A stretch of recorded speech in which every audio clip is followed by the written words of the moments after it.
اعوذ باللہ من الشیطان الرجیم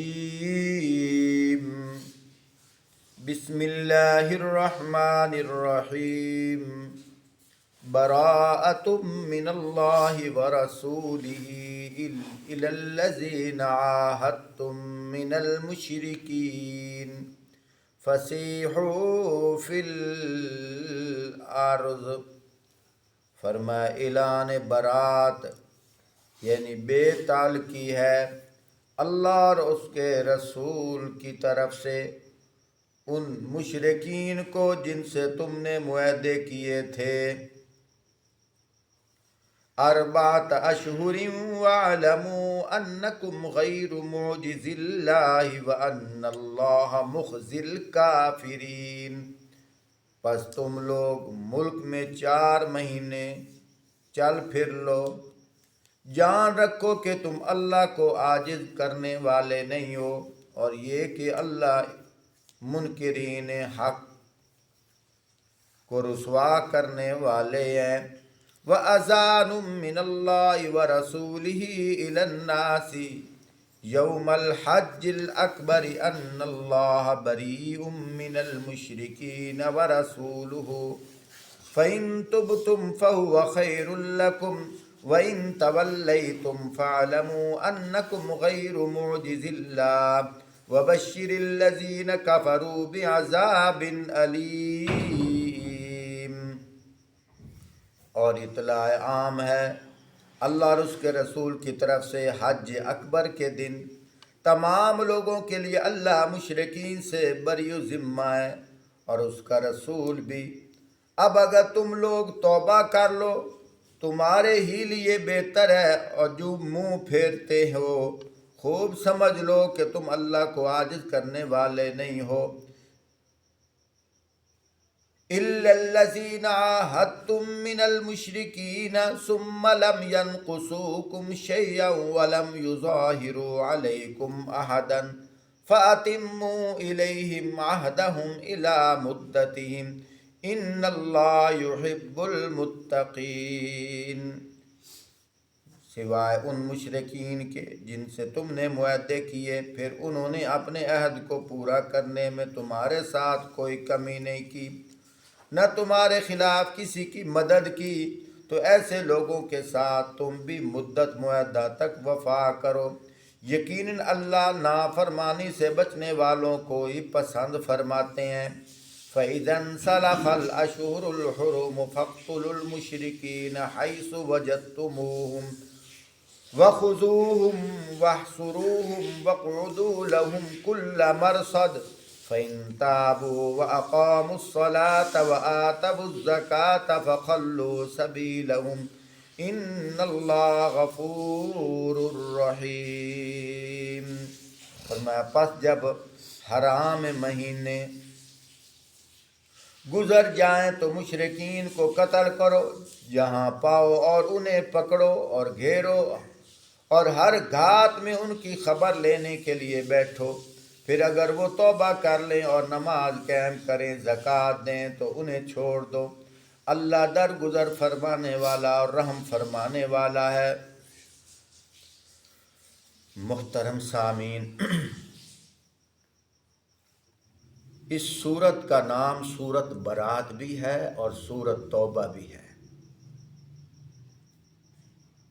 اس کی 129 آیات ہیں اور 16 رکوع ہیں، اور یہ مدنی سورت ہے۔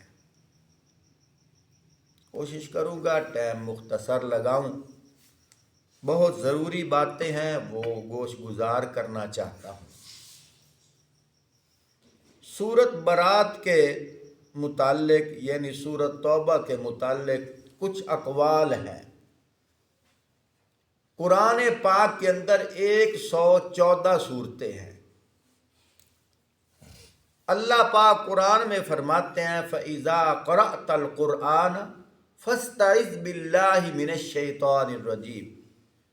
جب تم قرآن کی تلاوت کرو تو اعوذ باللہ من الشیطان الرجیم پڑھا کرو، یعنی اعوذ باللہ اور بسم اللہ پڑھنی چاہیے۔ یہ جو صورت ہے پوری قرآن پاک کی 114 صورتیں جہاں سے بھی صورت شروع ہوگی اس سے پہلے تمہیں بسم اللہ الرحمن الرحیم لکھی ہوئی نظر آئے گی، لیکن جب یہ صورت آتی ہے اس سے پہلے تمہیں بسم اللہ نظر نہیں آتی۔ اس میں کچھ اختلافات ہیں کہ کیا وجہ ہے یہاں بسم اللہ کیوں نہیں لکھی گئی۔ ایک قول اس کا یہ ہے کہ یہ جو صورت ہے یہ سورۃ الانفال کا حصہ ہے، اس کی وجہ سے بسم اللہ نہیں لکھی گئی، اور اس کے اندر جو علماء اکرام نے فرمایا ہے وہ یہ فرمایا ہے کہ جب بھی حضرت جبرائیل علیہ السلام قرآنی آیات لے کر آتے تھے اور ساتھ بتایا بھی جاتا تھا کہ اس آیت کو فلاں صورت میں شامل کرو، اس آیت کو فلاں صورت میں شامل کرو، اور جب صورت آتی ساتھ بسم اللہ بھی آتی۔ اور اس کے متعلق ایک قول ہے کہ اس کو کہا گیا ہے سورۃ انفال کے ساتھ شامل کرو، ایک یہ ہے کہ نہیں کہا گیا۔ صحابہ اکرام کے زمانے میں جب قرآن لکھا جاتا تھا اس سورت کے ساتھ بسم اللہ نہیں لکھی گئی۔ کچھ صحابہ سے پوچھا گیا کہ آپ نے بسم اللہ کیوں نہیں لکھی؟ انہوں نے فرمایا ہم اپنی طرف سے کوئی کام نہیں کر سکتے، جب بھی قرآنی کوئی صورت نازل ہوتی یا کوئی آیت نازل ہوتی اس وقت جو کاتبین تھے وہ 13 کاتبین تھے، پہلا حضرت ابو بکر صدیق، دوسرے حضرت عمر فاروق، تیسرے حضرت عثمان غنی، چوتھے حضرت علی رضی اللہ تعالیٰ عنہ، اور اسی طرح ایک حضرت امیر معاویہ، تقریباً 13 کاتبین تھے۔ تو فرمایا جاتا کہ اس آیت کو فلاں صورت میں شامل کرو، اور جب صورت آتی یا صورت کی ابتدا آتی تو بسم اللہ بھی ہوتی۔ جب اس صورت کے شروع میں بسم اللہ نہیں تھی تو صحابہ نے کہا ہم کیوں لکھیں، اس لیے صحابہ نے بسم اللہ نہیں لکھی۔ اب آیا پڑھنا کیسے ہے، یہاں ایک بات کرتا جاؤں۔ علماء نے لکھا ہے کہ اگر کوئی شخص پیچھے سے پڑھتا ہوا آ رہا ہے، سورت ختم ہو گئی، جس طرح عام رواج ہے کہ میں پیچھے پڑھتا ہوا آ رہا ہوں، قل هو اللہ احد اللہ الصمد لم یلد ولم یولد ولم یکن لہ کفوا احد، اب میں نے ساتھ والی سورت شروع کرنی ہے۔ اگر ادھر سے پڑھ کے آ رہا ہوں تو میں نے قل اعوذ برب الفلق شروع کرنی ہے، اور اگر ادھر سے پڑھ کے آ رہا ہوں میں نے تبت یدا شروع کرنی ہے۔ تو اب سورت ختم ہو گئی قل هو اللہ احد، اب اگلی سورت میں نے پڑھنے کے لیے پہلے کیا کروں گا؟ بسم اللہ الرحمن الرحیم پڑھوں گا۔ فرمایا اگر یہ تم پڑھ رہے ہو، سورت انفال ختم ہو گئی ہے، ابھی پڑھتے جا رہے ہو، جب یہ آگے توبہ آئے گی بسم اللہ نہیں پڑھنی، ایک حکم ہو گیا۔ ایک مسئلہ اور بھی سمجھ لو، وہ مسئلہ کیا ہے؟ اگر تم یہی سورت توبہ پڑھنے کے لیے بیٹھ جاتے ہو، جیسے کوئی کہتا ہے کہ آج جمعہ ہے میں سورۃ الکہف پڑھتا ہوں، تو پہلے اعوذ باللہ بسم اللہ پڑھنی ہے۔ اس حساب سے کوئی آدمی بیٹھتا ہے، بیٹھتے ہی سورۃ توبہ سے شروع کرتا ہے، یا اس طرح ہے کہ ایک آدمی نے قرآن پاک پڑھتا ہوا آ رہا ہے، کوئی مسئلہ بن گیا، سورۃ انفال ختم ہوئی، اٹھ کر چلا گیا، اب دوبارہ آیا، آ کر بیٹھا، اب اس نے اعوذ باللہ بسم اللہ ضرور پڑھنی ہے۔ وہ کیوں؟ اس لیے کہ اب تسلسل ٹوٹ گیا ہے۔ اگر تسلسل کے ساتھ پڑھتا، یہ صورت آگے آ جاتی تو بسم اللہ پڑھنے کی ضرورت نہیں تھی، کیونکہ اب ایک محفل اس نے برخاست کر دی ہے، ایک مجلس سے اٹھ گیا ہے، دوبارہ آ کر بیٹھا ہے، اب اوپر والے حکم کے تحت نہیں ہوگا، اب دوسرا حکم آئے گا۔ وہ کون سا؟ کہ اللہ پاک فرما رہے ہیں کہ فَإِذَا قَرَأْتَ الْقُرْآنَ فَاسْتَعِذْ بِاللَّهِ مِنَ الشَّيْطَانِ الرَّجِيمِ، جب اللہ کا قرآن پڑھنے لگو تو کیا کرو؟ اعوذ باللہ بسم اللہ پڑھا کرو۔ اس حکم کے تحت اب اگر سورۃ البراۃ سے میں نے شروع کرنا ہے تو اعوذ باللہ بسم اللہ بھی میں پڑھوں گا۔ یہ مسئلہ بہت ضروری تھا۔ اس سورت کے اندر فرمایا کہ مسلمانوں کی توبہ قبول ہونے کا بیان ہے، اس لیے سورت کا نام سورت توبہ رکھا گیا، اور کافروں سے برات کا ذکر ہے۔ برات سے کیا مراد؟ کافروں کے ساتھ جنگ کرنے کے لیے کچھ معاہدے تھے،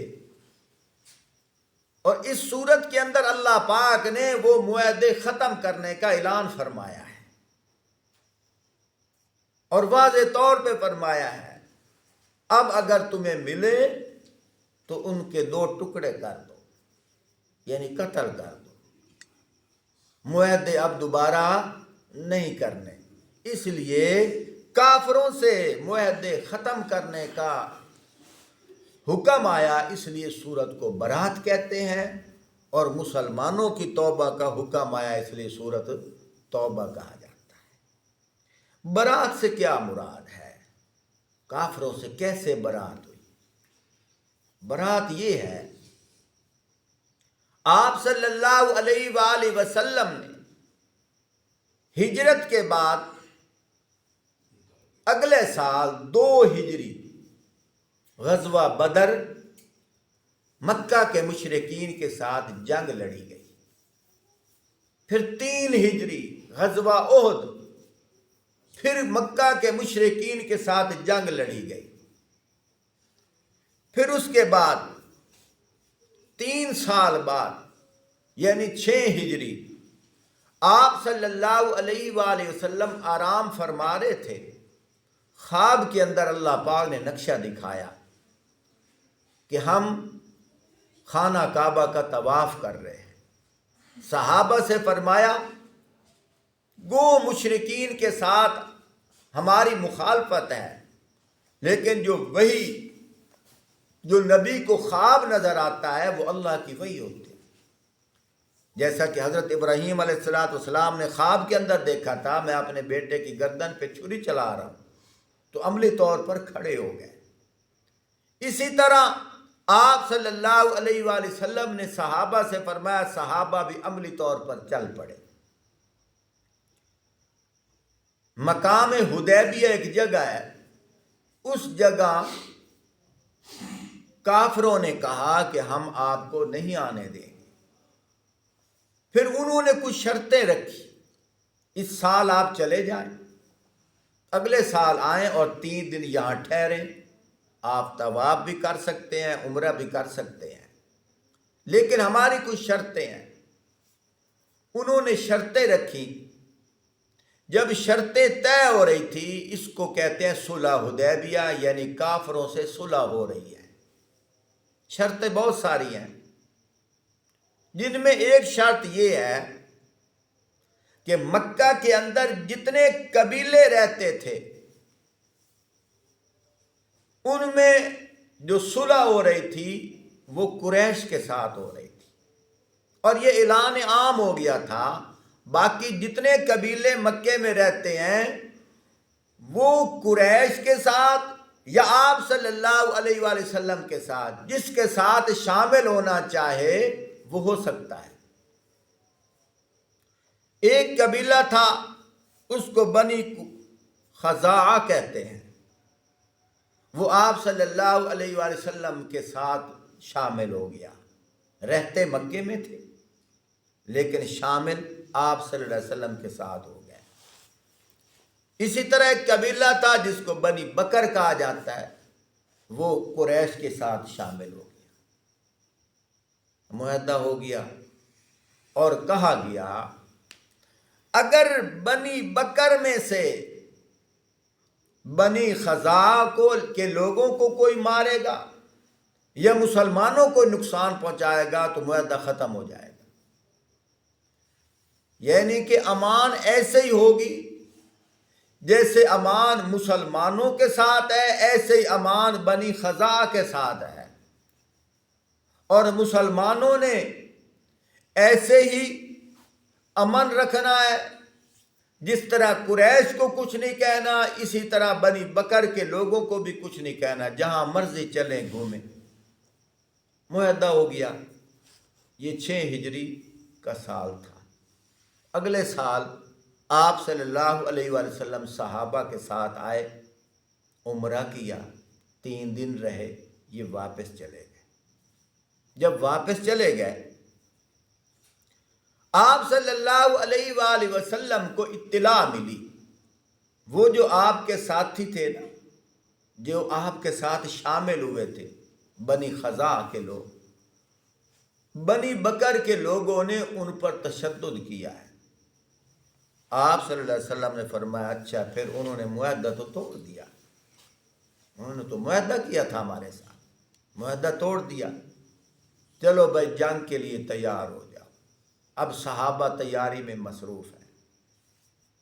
جب صحابہ تیاری میں مصروف ہے، ادھر سے ابو سفیان جو تھا وہ ابھی مسلمان نہیں ہوا تھا، لیکن اس کی جو بیٹی تھی وہ آپ صلی اللہ علیہ وسلم کی زوجہ محترمہ تھی، جس کا نام ام حبیبہ ہے، حضرت امیر معاویہ رضی اللہ تعالیٰ عنہ کی سکی بہن تھی۔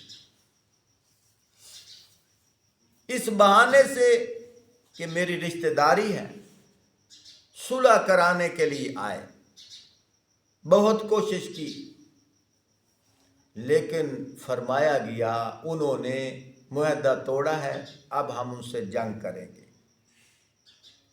محترم ساتھیوں، پھر اسی طرح 8 ہجری صحابہ اکرام آپ صلی اللہ علیہ وآلہ وسلم کے ساتھ روانہ ہوئے، جا کے جنگ کی، جس کو فتح مکہ کہا جاتا ہے۔ پھر اسی طرح 8 ہجری کے اندر غزوہ حنین کی جنگ لگی، پھر 9 ہجری غزوہ تبوک کی جنگ لگی۔ اس لیے ان جنگوں کا ذکر اس صورت کے اندر ہے۔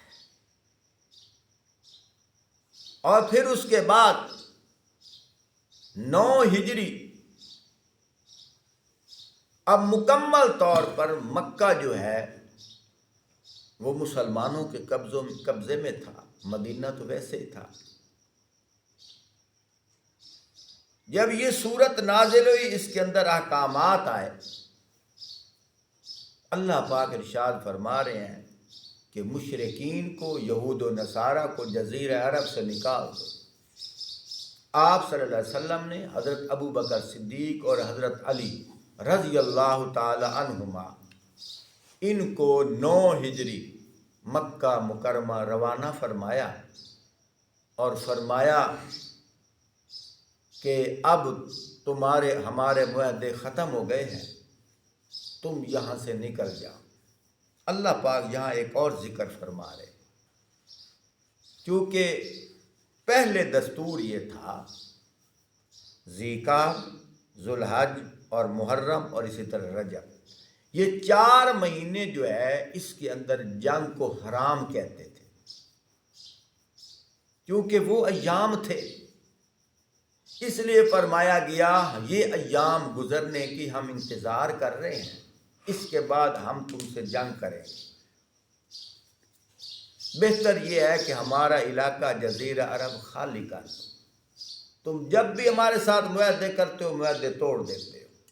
اب اللہ پاک کی طرف سے حکم آ گیا ہے، لیکن ان میں سے کچھ ایسے قبیلے بھی تھے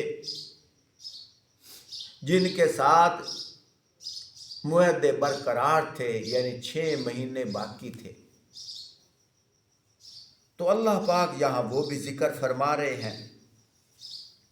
اور پھر اس کے بعد فرمایا گیا اب ان کے ساتھ دوبارہ معاہدے نہیں کرنے، اب ان کے ساتھ جنگ کرنی ہے۔ کچھ تشریحات انشاءاللہ کل کروں گا، اب صرف ترجمہ پڑھ دیتا ہوں۔ فرمایا براءۃ من اللہ ورسولہ الی الذین عاہدتم من المشرکین فسیحوا فی الارض، فرمایا اعلان برات یعنی بے تعلقی ہے اللہ اور اس کے رسول کی طرف سے ان مشرکین کو جن سے تم نے معاہدے کیے تھے۔ اب سمجھ آئی تشریح؟ فرمایا اربعۃ اشہر واعلموا انکم غیر معجز اللہ وان اللہ مخزی الکافرین، پس تم لوگ ملک میں 4 مہینے چل پھر لو۔ وہ حضرت ابو بکر صدیق رضی اللہ تعالیٰ عنہ کو کہہ رہے ہیں کہ اب 4 مہینے چل پھر لو اور جان رکھو کہ تم اللہ کو عاجز کرنے والے نہیں ہو، یہ کہ اللہ منکرین حق کو رسوا کرنے والا ہے۔ وَأَذَانٌ مِّنَ اللَّهِ وَرَسُولِهِ إِلَى النَّاسِ يَوْمَ الْحَجِّ الْأَكْبَرِ أَنَّ اللَّهَ بَرِيٌّ مِّنَ الْمُشْرِكِينَ وَرَسُولُهُ فَإِن تُبْتُمْ فَهُوَ خَيْرٌ لَكُمْ وَإِن تَوَلَّيْتُمْ فَاعْلَمُوا أَنَّكُمْ غَيْرُ مُعْجِزِي اللَّهِ وَبَشِّرِ الَّذِينَ كَفَرُوا بِعَذَابٍ أَلِيمٍ۔ فرمایا اور اطلاع عام ہے اللہ اور اس کے رسول کی طرف سے حج اکبر کے دن تمام لوگوں کے لیے اللہ مشرکین سے بری و ذمہ ہے اور اس کا رسول بھی۔ اب اگر تم لوگ توبہ کر لو تو تمہارے ہی لیے بہتر ہے، اور جو منہ پھیرتے ہو خوب سمجھ لو کہ تم اللہ کو عاجز کرنے والے نہیں ہو۔ اے نبی صلی اللہ علیہ وآلہ وسلم، انکار کرنے والوں کو سخت عذاب کی خوشخبری سنا دو، بجز ان مشرکین کے جن سے تم نے معاہدے کیے، پھر انہوں نے اپنے عہد کو پورا کرنے میں تمہارے ساتھ کوئی کمی نہیں کی، نہ تمہارے خلاف کسی کی مدد کی، تو ایسے لوگوں کے ساتھ تم بھی مدت معاہدہ تک وفا کرو، یقیناً اللہ نافرمانی سے بچنے والوں کو ہی پسند فرماتے ہیں۔ پس جب حرام مہینہ یعنی وہ 4 مہینے، پس جب حرام مہینے گزر جائیں تو مشرکین کو قتل کرو جہاں پاؤ، اور انہیں پکڑو اور گھیرو اور ہر گھات میں ان کی خبر لینے کے لیے بیٹھو، پھر اگر وہ توبہ کر لیں اور نماز قائم کریں اور زکوٰۃ دیں تو انہیں چھوڑ دو، اللہ درگزر فرمانے والا اور رحم فرمانے والا ہے۔ آخری بات کرتا ہوں، فرمایا جو ان میں سے مسلمان ہونا چاہتا ہے، چونکہ جناب حضرت ابو سفیان رضی اللہ تعالی عنہ نے بھی مسلمان ہونے کا اعلان کر دیا تھا، اور بھی کافی سارے تھے، یہ بھی صحابی رسول ہیں۔ فرمایا جو اعلان کرتا ہے کہ میں مسلمان ہوں، فرمایا اگر ان کے اندر 3 نشانی ہوں گی تو وہ مسلمان ہے، اگر 3 نشانی نہیں ہوں گی تو وہ چاہے مسلمان ہونے کا اعلان کرتا ہے وہ مسلمان نہیں ہے۔ وہ 3 نشانیاں کون کون سی ہیں؟ فرمایا فَإِن تَابُوا وَأَقَامُوا الصَّلَاةَ، فرمایا پہلی نشانی یہ ہے کہ جو توبہ کرے، وَأَقَامُوا الصَّلَاةَ، اور نماز قائم کرے، کلمہ بھی پڑھے اور کیا کرے؟ نماز بھی پڑھے، اور آگے کیا فرمایا؟ وَآتَوُا الزَّكَاةَ، اور زکوٰۃ کے وقت زکوٰۃ بھی دے، اس کے مسلمان ہونے کی علامت ہے، وہ مسلمان ہے۔